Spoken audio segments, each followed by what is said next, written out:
Magandang hapon mga kaibigan. Another day, another chicken vlog. Time check po tayo, alauna. Lampas ng hapon. Yan po.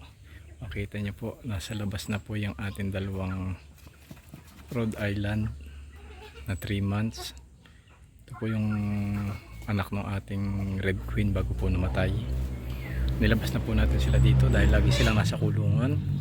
Hindi po sila naaarawan. Tapos yan, para po makatapak naman sila sa bali sa minto po yan. Tapos po yung nilagay na lang po natin yan, remedyo handa natin yan po.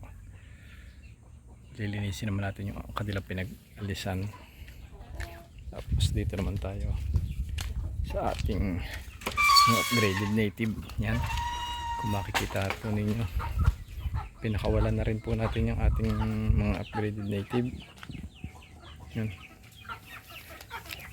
Yan po, siyam na piraso po yan.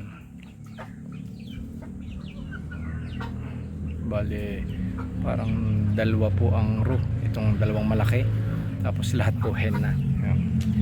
Makita nyo lagi sila sama-sama.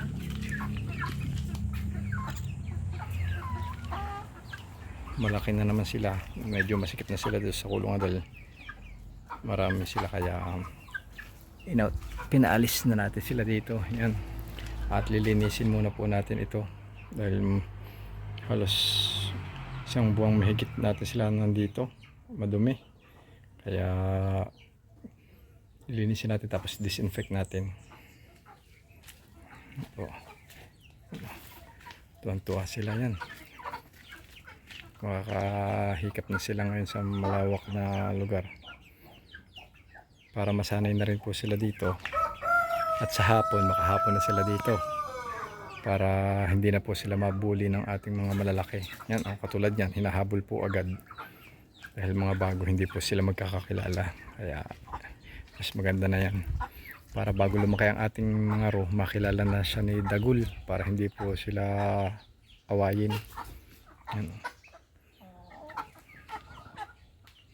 O, lilinis po muna natin ang ating kulungan. Yun o, kita nyo, yun o, binubuli na agad. Talaga pong dadaan yan sa ganyan dahil first time silang magkakasama. Kailangan po ng mga ilang araw or weeks bago po sila tuluyang maka-cope sa ating mga malalaki. Maganda naman po ang panahon, tapos naglinis din tayo dito kaninang umaga. Nilinis natin ito ng ayos yan. Tapos nagsilab tayo dito.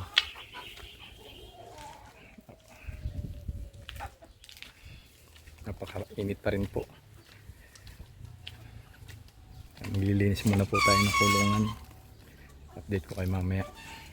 Kaya na po mga kaibigan, na disinfect na po natin. Spray natin ang tubig ng Envirolight yan. Pababayaan muna po natin na basang-basa hanggang sa matuyo, tapos saka natin uli papatungan ng buhangin, dagdag na beddings dahil manipis na po yung buhangin yan. Dadagdagan po natin para next time na gamitin ay ready na.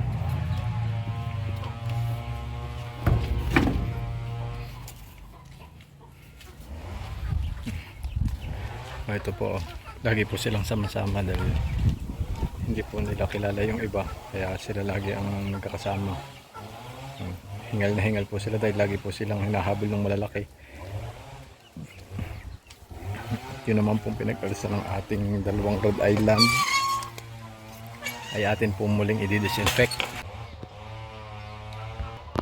Yun na po mga kaibigan, nalinis na po natin lahat, na-disinfect na po natin.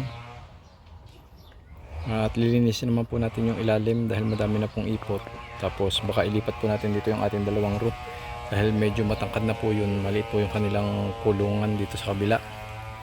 Lilinisin muna po natin po, daming mga dahon-dahon, mga balahibo yan, linisin po natin.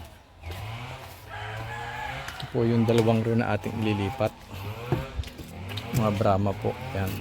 Yan po, masyado na po itong maliit para sa kanila, kaya ililipat po natin. Ayan po mga kaibigan. So, dito na po muna natin tatapusin ang ating video for today. Maraming salamat po ulit. At see you next time.